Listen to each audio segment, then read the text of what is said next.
falar um pouco. Então, com até 6 minutos, a deputada Alice Portugal. Obrigada, nobre presidente, senhor relator, senhores deputados, aqueles que nos acompanham, porque os servidores públicos estão nos acompanhando nesse processo de debate.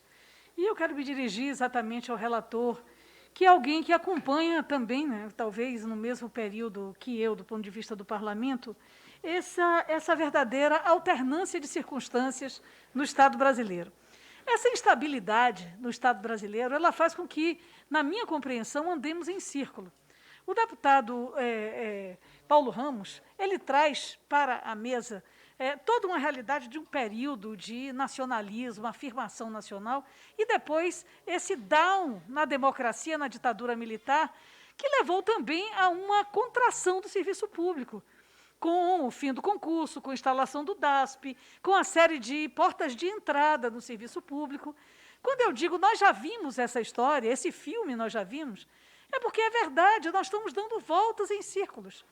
Então, nesse período que o deputado que nos antecedeu, o deputado Márcio, me parece, ele levanta, olha, vivemos um governo de extrema esquerda. Deputado, nunca a elite brasileira ganhou tanto quanto dos governos democráticos, né, de centro, de esquerda, mas onde o segmento empresarial teve grande fluidez no processo de organização da estrutura econômica brasileira, quanto nos governos de Lula e de Dilma. Por sinal, não havia uma atitude de bloco monolítico de conceitos. Por isso mesmo, eu não temo os argumentos de que lá na Bahia existem organizações sociais, porque a mim eu trago o conceito e a ação da coerência, não é, em relação ao que penso sobre o Estado brasileiro. Na minha compreensão, o Estado deve existir como parametrizador das ações da sociedade, como reserva objetiva do ponto de vista da sinalização das condutas, como garantidor e provedor eventual de determinadas ações sociais. Então, eu tenho tranquilidade para dizer que defendo a Previdência Pública em qualquer governo, que trabalho essa concepção de que não é possível se subverter os princípios do serviço público que estão cravados no artigo 37 da Constituição. E esse artigo 37, que mexe nos elementos econômicos, que muito bem o deputado Arthur Maia propôs e nós concordamos de pronto que fosse debatido aqui hoje, eles estão cravados no 37A, e eles subvertem o artigo original dos princípios basilares do serviço público. Esse mecanismo de cooperação nada mais é do que o mecanismo de privatizar os serviços públicos. Privatizar de uma maneira escancarada e desqualificada. Porque não é nem privatizar de maneira objetiva, que nós somos completamente contra, como foi feito criminosamente contra a Eletrobras nos últimos dias. Porque ali vai vender mesmo, vai ter preço, vai vender, como o novo quer. Não é? Então, para lhe mexer, você está muito quieto. Então, nós entendemos que ali é uma privatização blocada.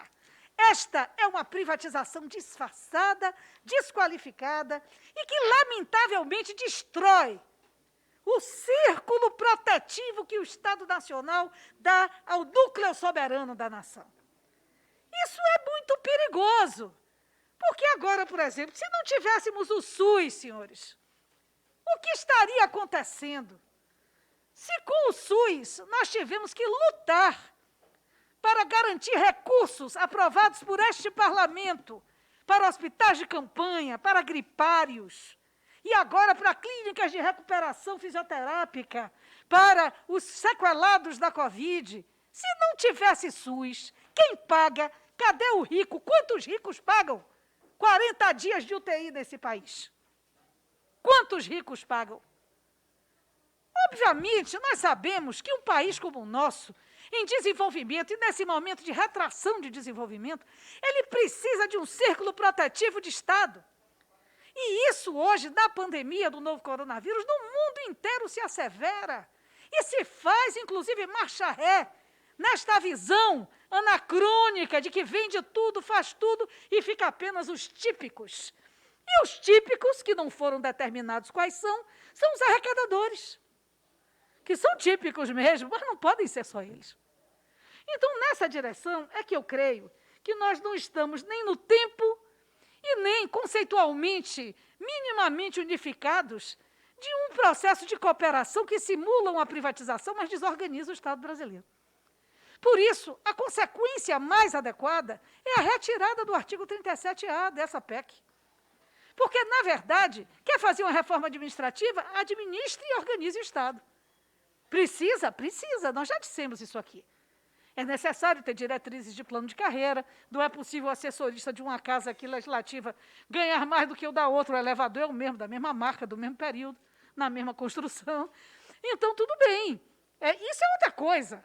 Agora, você punibilizar servidores, que é a tônica da PEC, e desorganizar o círculo protetivo de Estado, é algo que é o setor mais atrasado de uma elite econômica, ou mesmo aqueles que não observam de forma nenhuma as relações sociais no Brasil, que acham que isso é possível fazer e melhorará alguma coisa. Dar voucher para uma família paupérrima num bairro popular, pagar a uma creche altamente improvisada a guarda de seu filho, ao invés de investir numa creche pública qualificada que iniciará o processo educativo para desenvolver o cognitivo, para desenvolver o social daquela criança que tem grandes dificuldades, até porque 92% dos filhos de mães analfabetas se alfabetizam com muita precariedade tardiamente.